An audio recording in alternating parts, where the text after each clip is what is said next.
గౌరవనీయులు సహచర ఎమ్మెల్సీ తక్కెలపల్లి రవీంద్రరావు గారు, ప్రింట్ అండ్ ఎలక్ట్రానిక్ మీడియా మిత్రులందరికీ నమస్కారం. తెలంగాణ రాష్ట్రం ఎంతోమంది అమరులు దశాబ్దాల పాటు పోరాటం చేసి సాధించుకున్నటువంటి రాష్ట్రం తెలంగాణ రాష్ట్రం. ఈ రాష్ట్రం గౌరవంగా ఉండాలి. భారతదేశంలో ప్రపంచవ్యాప్తంగా తెలంగాణ రాష్ట్రం అంటే గౌరవంగా తెలంగాణ ప్రజలు తలెత్తుకొని తిరగలిగేటువంటి స్థితిలో తెలంగాణ ఉండాలని తెలంగాణ ఉద్యమకారులు, తెలంగాణ ఆలోచన చేసిన వాళ్ళు, తెలంగాణ పోరాటంలో పాల్గొన్నటువంటి వాళ్ళు, తెలంగాణ ఉద్యమానికి ఏ సంబంధం లేని వ్యక్తి, తెలంగాణ ఉద్యమాల కారుల మీద రైఫిల్ ఎక్కుపెట్టిన వ్యక్తి ఈరోజు తెలంగాణ రాష్ట్రానికి ముఖ్యమంత్రి కావటం ఒక దురదృష్టం. అయితే ఆ ముఖ్యమంత్రి స్థాయిలో ఉండి తెలంగాణ పరువుని ప్రపంచ వీధుల్లో పలసబరుస్తున్నటువంటి వ్యక్తి ఈ రాష్ట్రానికి ముఖ్యమంత్రిగా ఉండడం దౌర్భాగ్యం.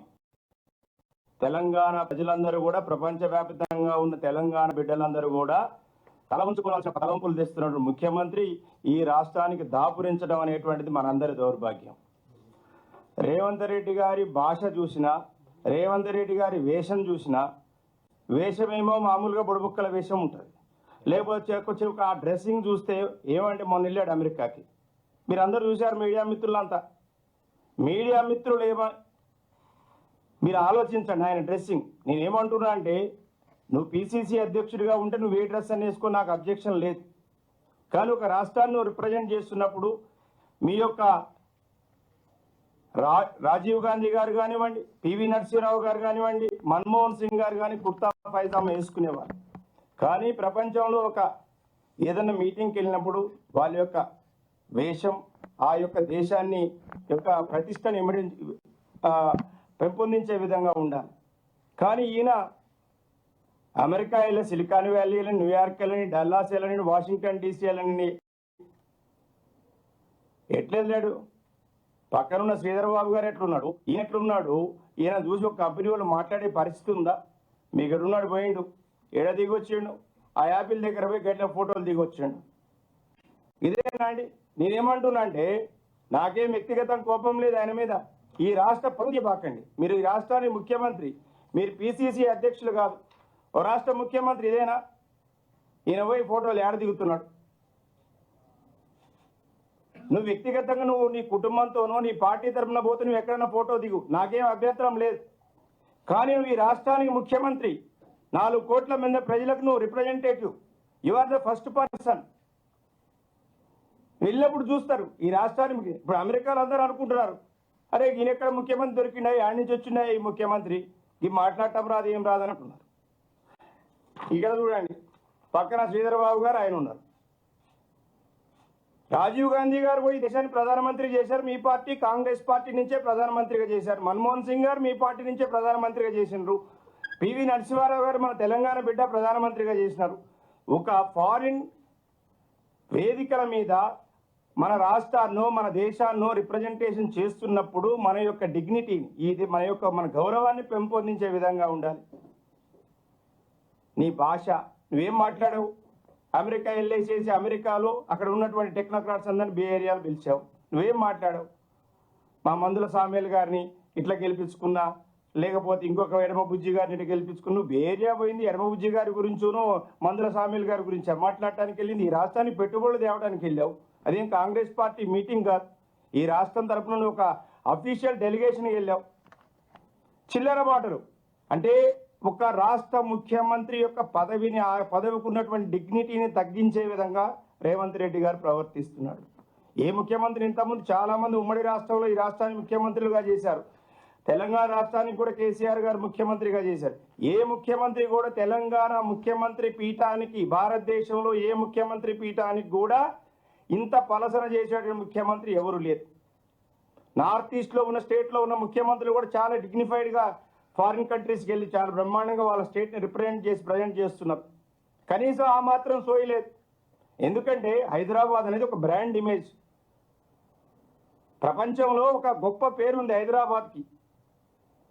ఇది ఒక ఐటీ హబ్ అని, పరిశ్రమల కేంద్రం అని, దానికి ఈయన ఒక రిప్రజెంటేటివ్, రాష్ట్రానికి ముఖ్యమంత్రి.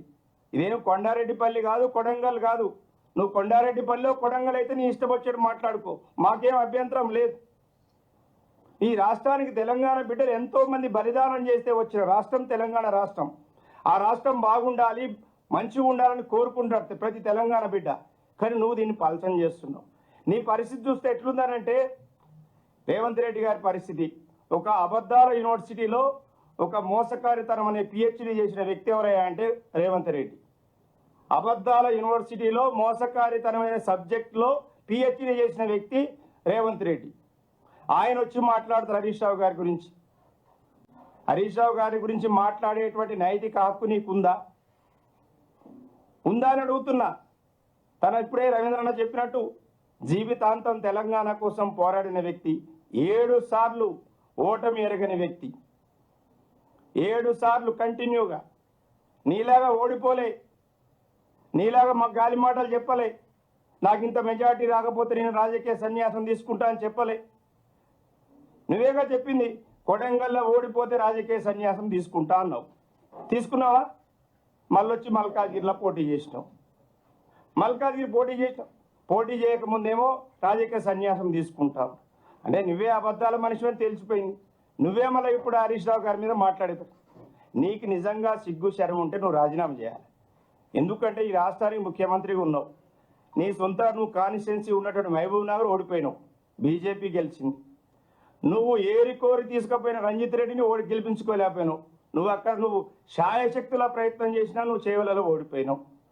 మరి నువ్వు తీసుకుపోయి మల్కాజ్గిరి నీ సొంత సీటు, సిట్టింగ్ సీటు, ముఖ్యమంత్రి కాకముందు ఉన్నటువంటి సీటు నీ మల్కాజ్గిరి. మరి 3 సీట్లలో ఓడిపోయినటువంటి వాడు ఈ రాష్ట్ర ముఖ్యమంత్రిగా ఉండడానికి నీకు అర్హత ఏముంది? నువ్వు హరీష్ రావు గారిని రాజీనామా చేయాలి.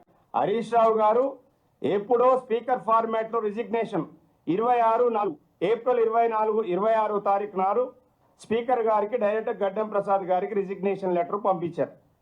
దీంట్లో ఏమిచ్చిండ్రు? ఈ యొక్క 8 అంశాలు గినక కాంగ్రెస్ పార్టీ ఆగస్టు 15వ తారీఖు లోపున ఫుల్ఫిల్ చేస్తే నేను ఖచ్చితంగా రాజీనామా చేస్తాను, మన రిజిగ్నేషన్ యాక్సెప్ట్ చేయండి అని ఆయన ఇచ్చినటువంటిది ఫార్మాట్. మీ మీడియా మిత్రులందరికీ కూడా గతంలో ఇది ఇచ్చిందే. ఇది ఈ రోజు కూడా దీనికి కట్టుబడి ఉన్నాం. ఈ రోజు కూడా ఈ 8 ఇట్లను ఒక్కడని ఇంప్లిమెంట్ చేసినావా? ఒక్కటి. నిన్న ఖమ్మం వచ్చాడు, పిచ్చి పిచ్చిగా మాట్లాడతాడు. ఆయన ఏదో కట్టించినట్టు సీతారామకి, ఆయన ఫండ్స్ ఇచ్చినట్టు.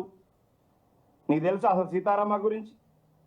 ఆడ మంత్రులు చాలామంది చాలా విషయాలు మాట్లాడు. ఏమై నోరుంది కదా, మైక్ ఉంది కదా, ఇష్టం వచ్చేట్టు మాట్లాడుతా అంటే కొద్ది రోజులు భరిస్తారు, తర్వాత జనం తిరగబడతారు. అంత ఈజీగా ఏముండదు.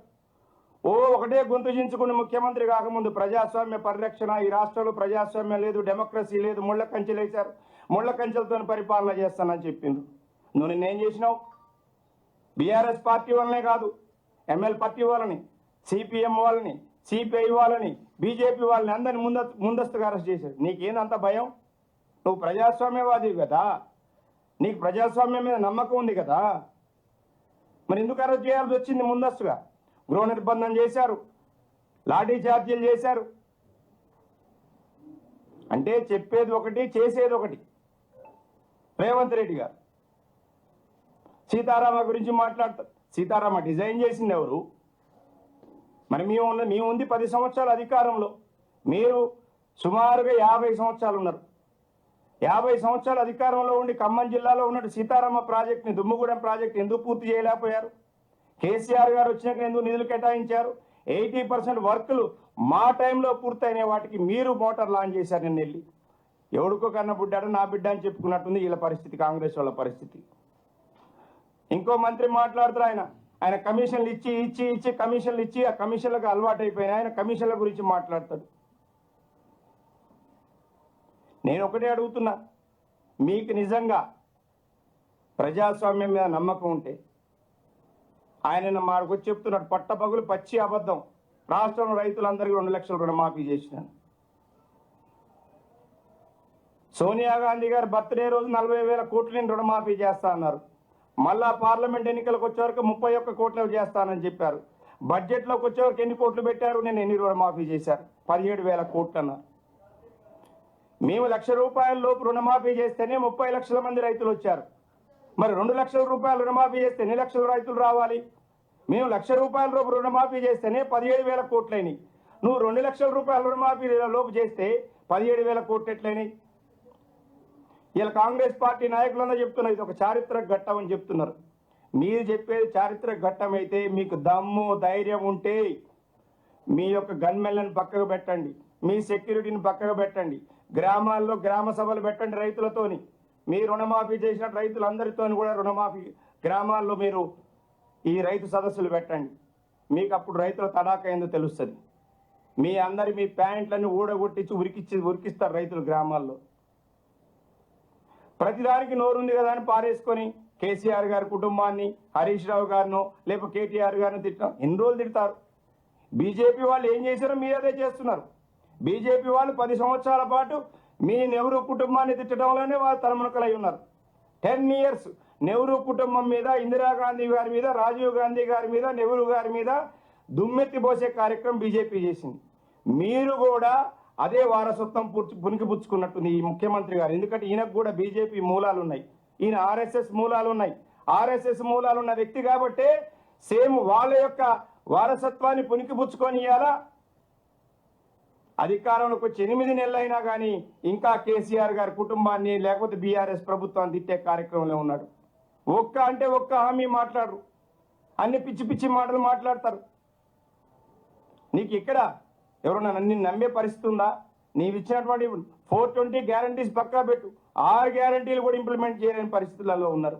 నేను ఒక్కటే మీ సందర్భంగా మీడియా మిత్రుల ద్వారా ఈ రాష్ట్ర ముఖ్యమంత్రిగా, ఎందుకంటే నాకు ముఖ్యమంత్రి అనే పదవి మీద నాకు విశ్వాసం, నమ్మకం, గౌరవం ఉంది. ముఖ్యమంత్రి పదవి అనేటువంటిది ఈ తెలంగాణ బిడ్డలకు ఆయన, ఎందుకంటే ఆ పదవి ఒక వన్నె తెచ్చే పదవి కాబట్టి ఇప్పటికైనా తెలంగాణ బిడ్డల యొక్క పరువు తీయమాకండి. బయట మార్కెట్లో తెలంగాణ యొక్క ఔన్నత్యాన్ని, తెలంగాణ యొక్క డిగ్నిటీని పెంచే విధంగా బిహేవ్ చేయండి ఈ రాష్ట్రానికి ముఖ్యమంత్రిగా ఉండి.